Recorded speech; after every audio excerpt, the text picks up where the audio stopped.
সোনারঘাটের দুইজন ফরেনার, একজন হলো নাজমুল হাসান কুমিল্লার ছেলে অলরাউন্ডার এবং আরেকজন জাহিদ, এটাও অলরাউন্ডার। আবারও এখনো কোনো বল হয়নি, আবারও ধরে যাচ্ছে জাহিদ,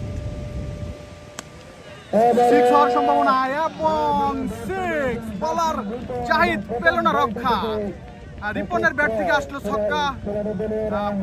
রিপন তার 600 স্ট্রাইক রেটে ব্যাট করছে। প্রথম বলে শুভকামনা অনেকে বিজয়নগর উপজেলাকে শুভকামনা অবশ্যই। দেখা যাক, আবারও দারুণ ছক্কা হওয়ার সম্ভাবনা এবং আরো একটি ছয়। আশরাফুল ইসলাম নিপন জ্বলে উঠেছে আজকে, দুর্দান্ত। প্রথম 2 বলে 2টি 6, প্রথম 3টি বল না, এখন 2 বলে 15 রান হয়ে গেছে অলরেডি। 2 বলে 15 রান স্কোরটা আমরা দিতে পারছি না, এখনো মান্না এসে পৌঁছায়নি, কিন্তু লাইভ স্টার্ট করে দিয়েছি। আরো একটি 6, আরো একটি 6। রিপন জ্বলে উঠেছে। 3 বলে 3 6, হ্যাটট্রিক হয়ে গেছে অলরেডি। হ্যাটট্রিক, 3 বল হ্যাটট্রিক হয়ে গেছে। 21টি রান, 3 বলে 21টি রান দিয়ে। দেখা যাক,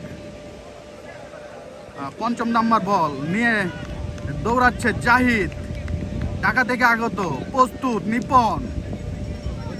আরো একটি বল হাওয়ায় ভাসিয়ে সেই চা বাগানের মাঠে চলে গেল। No ball. ও মাই গড, এ কি করলেন, ও মাই গড, এ কি করলেন আশরাফুল ইসলাম। এই জন্য সরি, এখনো মান্না এসে পৌঁছায় নাই।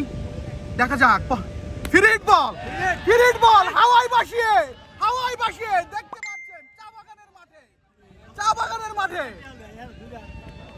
5টি 6 হয়ে গেছে অলরেডি। ও মাই গড, দুজন অলরেডি দেখতে পাচ্ছেন। ডুনার ঢুকে গেছে, 2000 টাকা বকশিস।